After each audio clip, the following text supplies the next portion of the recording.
guys. So as you know, November is Career Development Month. So throughout the month, we're going to be continuing to talk to a lot of our different staff members. You guys get to hear from them about what their job is, how they got here, and they'll give you a little bit of advice if you're trying to figure out if this is a career field for you. So today we're going to talk to Ariel Donaldson, and I'm going to let her introduce herself.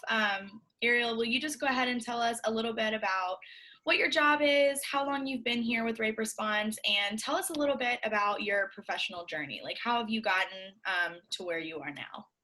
Yeah.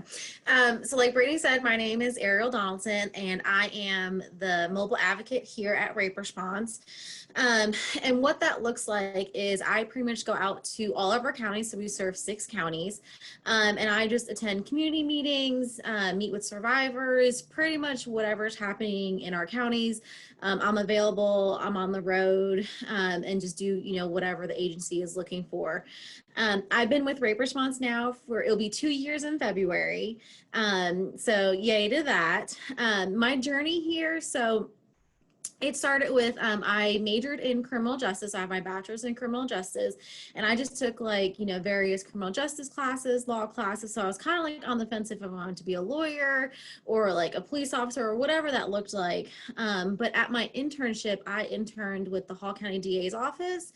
And I worked really closely with the victim advocates in that office. And what they do is that they're a liaison between the prosecutor and the victim in whatever case. And they work cases from like theft to murder. So like all cases in between. And I just found a passion for like just helping people in general. So after I finished my internship, I actually got hired on as a victim advocate at the DA's office full-time, and worked on a trial team, helped victims of various crimes, and just being that support system for someone going through trial itself, and then also on top of that, a crime.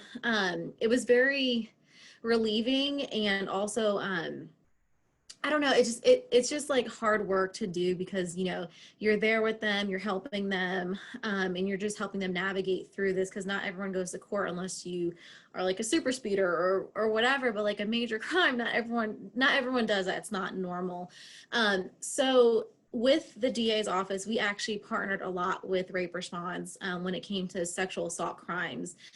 We would call them in if we had a sexual assault case going to trial. They would sit with them during trial, because as a victim advocate, you are running around nonstop in the courtroom, making sure like your next witness is ready, whatever law enforcement officer is there.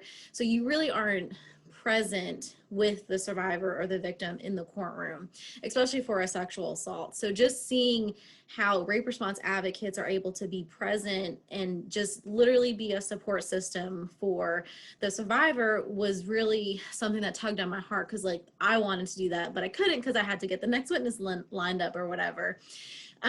So they just had posted a job for an advocate position, and I just took a leap of faith and applied for it, and this is where I'm at. So this is what I do every day, is I am able to live out my passion of helping people, especially children, and anyone that has been a victim or a survivor of sexual assault, any type of sexual assault. I'm able to do that every single day, and I love every minute of it.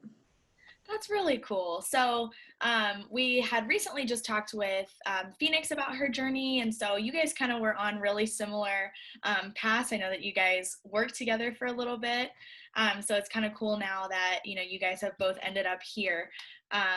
But what would you say has been your favorite part of this job?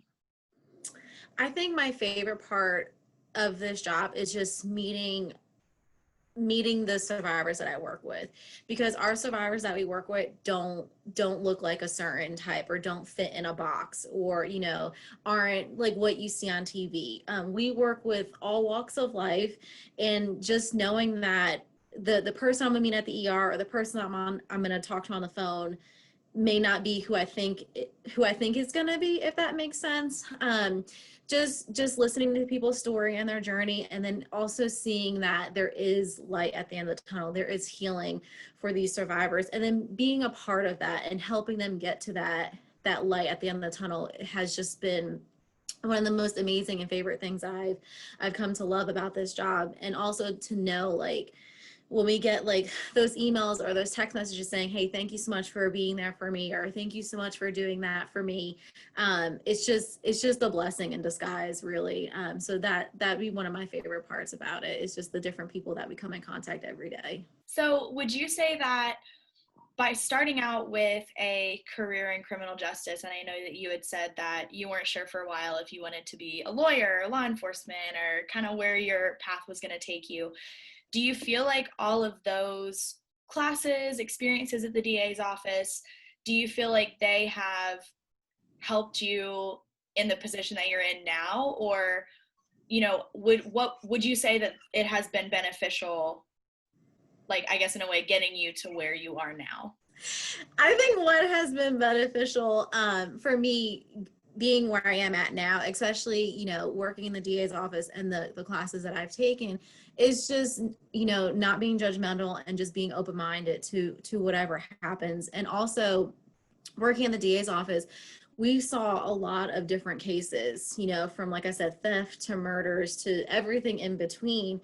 And now just dealing with strictly just sexual assault. And I'm on the different sides. I'm on the side of, like, I don't need to find out what happened. I don't need to, pressure them into, like, making statements to the prosecutor. Like, I'm just like a listening ear. And it's different because, like, you hear their story and you're like, oh man, like, I'm so sorry, like, this happened to you. But at the DA's office, you're like, okay, we need to tell someone, like, we need to tell a prosecutor about this, we need to do this. And then now it's just like, it's kind of like relieving to just be able to listen and hear them, and also like guide them through whatever is going on. I think it's beneficial to kind of look at the bigger picture whenever like a sexual assault does happen, as opposed to like being just strictly like in like, prosecution or law enforcement. You're able to just take a different avenue and just be able to help that person, and not having to be like, okay, now I need to call someone to tell them this and that, so just being able to um, you know work with them, and like I said, just help them in any way that we can. If someone were to be interested in going into the victim services field or considering going into nonprofit work, whether that be that they are sure that this is what they want to do, or they're just kind of exploring the idea, what advice would you give to somebody interested in this kind of career field?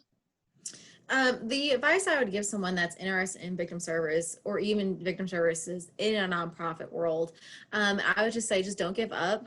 Follow your dream. If your passion is to help people, and let's say you don't have the experience, look into possibly, volunteer options, internship options, because that can potentially lead into, a permanent position, wherever that is. But definitely don't give up, because like that was my passion. My dream was to help people, and I just found it in a different avenue as opposed to working at the DA's office. I was able to, take my experience from the DA's office and also utilize it in the nonprofit world and working with sexual assault survivors. So if that is a passion of yours or someone else's, like, just don't give up and follow it. And there will be a light at the end of the tunnel, I promise. Definitely. Well, Ariel, thank you so much for taking the time to talk with us a little bit about your journey and how you got here. Make sure that you guys stay tuned and stay watching for the rest of the month, because we will get to talk with all of our wonderful staff members. So please make sure, again, that you follow us. Please feel free to reach out if you have any questions. You can always call our office number and crisis line, which is 770-503-7273, or you can visit our website. You can submit an online request and we can have somebody reach out to you. But we appreciate you guys watching with us today, and we will chat with you guys soon.